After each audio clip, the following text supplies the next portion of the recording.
Hello, আসসালামু আলাইকুম প্রিয় দর্শক, সকলকে শুভেচ্ছা জানাচ্ছি রকি ফার্ম 25 এর পক্ষ থেকে। আমরা আজকে এসেছি করতোয়া ব্রিজের উপরে এবং এই ব্রিজের সৌন্দর্য আজকে তুলে ধরবো আপনাদের সামনে। সুধী দর্শক, আমরা এসেছি বর্তমান দিনাজপুর জেলার ঘোড়াঘাট থানা ও গাইবান্ধা জেলার পলাশবাড়ি থানাকে সংযুক্ত করার যে ব্রিজটি করতোয়া ব্রিজ নামে পরিচিত, এখানে এসেছি। এই ব্রিজকে অনেকে তীরমোহনী ব্রিজ নামে চিনে থাকেন।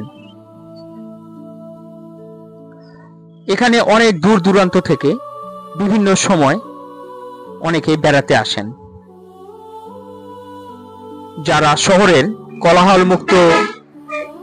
কোলাহলযুক্ত পরিবেশে বা ঘিঞ্জি পরিবেশ থেকে একটু কোলাহলমুক্ত পরিবেশ চান, তাদের জন্য এই, বিশেষ করে যারা প্রিয় মানুষের সাথে সময় কাটানোর জন্য আসতে চাচ্ছেন, তাদের জন্য এখানে স্বাস্থ্যসম্মত বিভিন্ন ক্যাফে, ছোট বড় হোটেল এবং আপনার বিভিন্ন প্রকার খাবার সামগ্রী পাওয়া যায়, এরকম বিভিন্ন ছোট বড় দোকান গড়ে উঠেছে।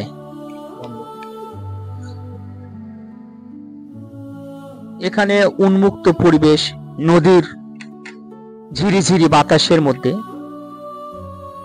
বিশেষ করে আপুরা যারা বেড়াতে আসবেন তাদের জন্য বিভিন্ন প্রকার খাবার এখানে পাবেন।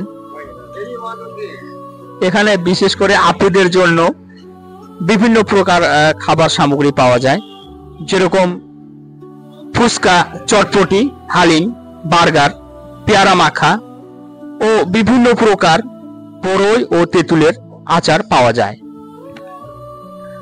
যা আপুদের খুবই পছন্দের একটা খাবার।